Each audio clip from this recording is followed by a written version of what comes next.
Coach, you said the other night you might need this one more than Tennessee did, even now that you got the it. game. Yeah, right. Yeah, I think so. I think that, you know, we obviously played makeshift lineups tonight and didn't play particularly well at all offensively. Of course, they had a lot to do with that defensively, and you know, didn't have Marcus and had a couple of starters really struggle and somehow found a way to hang in there. And you know, Charlie and KJ were great off the bench and played a key role. But it was a good grinded out toughness win, not artistic at all, but certainly I think we need to learn how to win that way, and this team's never really done that, but we were able to do it tonight. Coach, congratulations on the win, first off. How does it feel, you know, playing in New York City and also having a big win like this against another nationally ranked team like Tennessee? Well, yeah, this has been, first of all, it's great to come to the city. Hopefully the weather will cooperate with us getting to enjoy some of it tomorrow, because we really hadn't had a chance to enjoy it, you know, to date. But it's fun to play here in Barclays. It's fun to play, obviously, in the Garden. And I think our fans enjoy being here without questions, especially over the holiday.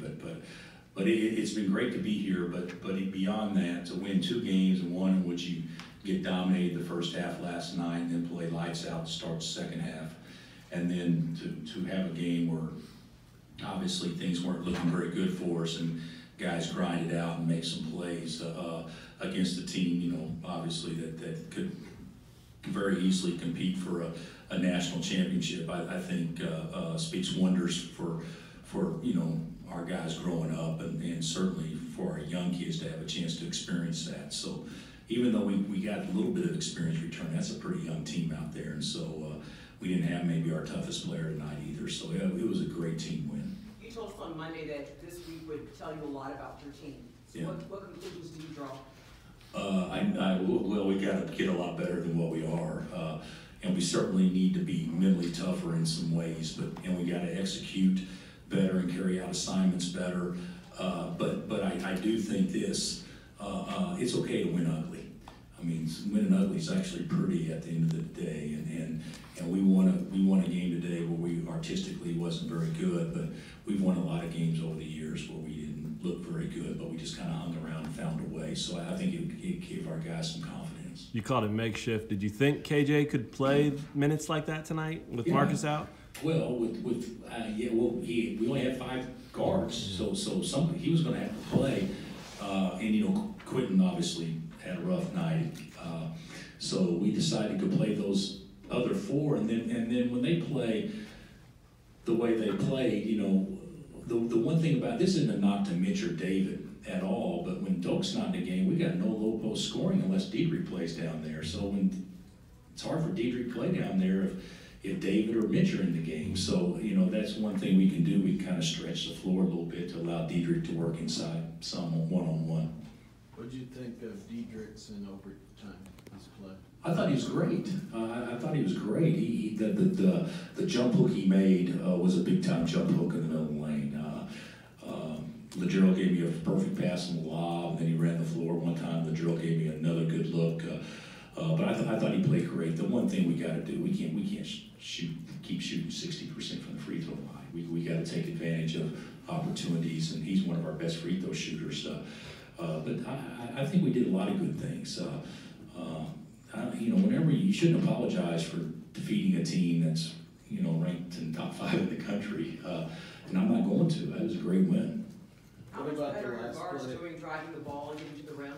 I think a couple of them are doing better. I think Lagerald actually turned the corner a couple of times, and Devon is pretty good at getting in there. Doesn't always make great decisions when he gets in there. And believe it or not, Charlie forced help a couple of times and did that. You know, we're not getting anything out of Quentin doing that. We got to improve there, but I think they're getting better at it.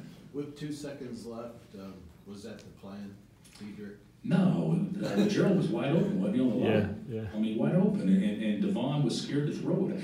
You know, you got to watch what you say to kids, because I said we're going to run it this way, And then, you know, if it's not open, Diedrich will take the shot just by stepping out, just make sure you get the ball to Diedrich. Well, he just got the ball to Diedrich when Lagerald's wide open for an easy lay-in. So we got to improve on that. But little things like he had a bigger guy guarding one out of bounds, but out of bounds, under, it doesn't matter. You can back up as far as you want to. You know, if you're going to throw a lob, you can back up 6 feet. So just things like that we need to practice and talk about. Coach, Excuse me? What impressed you the most about Tennessee? You started there. Well, you know, personnel, obviously. I thought Schofield was unreal the second half, and we may not play a better player than Grant Williams this year. He's a load. We were fortunate they missed some threes early on, which I thought could have easily gone down. But I think their toughness, you know, for us to out-rebound them, even though it's a little bit misleading because we had 5 team rebounds bounce our way out of bounds, but for us to out-rebound that team and not having Doak out there the vast majority of the time means that we at least competed with them. But I think they're really a tough team, and they're going to continue to get better. Coach, how long does it usually take you to get a feel for your team? Well, I think if I have returning guys, I think I can have a decent feel within a month or so. But I don't really know what we have yet, because if you've watched us play so far or studied us, it's been a different guy almost every night. I mean, hey, we went through a period of time where Diedrich, the only basket he can make is one where he's sitting on his butt in a lane, and then, you know, go through a period of time where you know, guys can't scratch. You know, Lagerald couldn't scratch against Michigan State. So the good thing is you got different guys stepping up different nights. I still, the one thing I do know about our team more so now than ever, I think they'll compete and fight. What about Marcus Garrett's condition? Yeah, he's going to be fine. You know, he got, I don't know if you guys remember, we subbed for him with about 20 seconds left the other night. He got hit, and we were hopeful that he could play, but he had some of the concussion type symptoms, and you know, there's no way we'd let him play. Doc evaluated him yesterday, and he said that he would probably be doubtful today, and today he still had some of the same symptoms. So yeah, he was eliminated. That was an easy decision to make. Coach, Go ahead. You keep mentioning how young and inexperienced you guys are. Our guards, yeah. Yeah, are you kind of appreciative now that you do have Lagerald back and he's come up big for you guys? Oh, Lagerald's been great. Lagerald's been great from an attitude standpoint, leadership standpoint, playing standpoint. He's been a 10 so far. So, yeah, I'm very excited about Lagerald being part of it. He's been terrific for us, and we would have no chance. We may not could have won those last 2 home games we had unless Lagerald was going 15 to 20 from 3. So yeah, I'm happy. I'm very happy we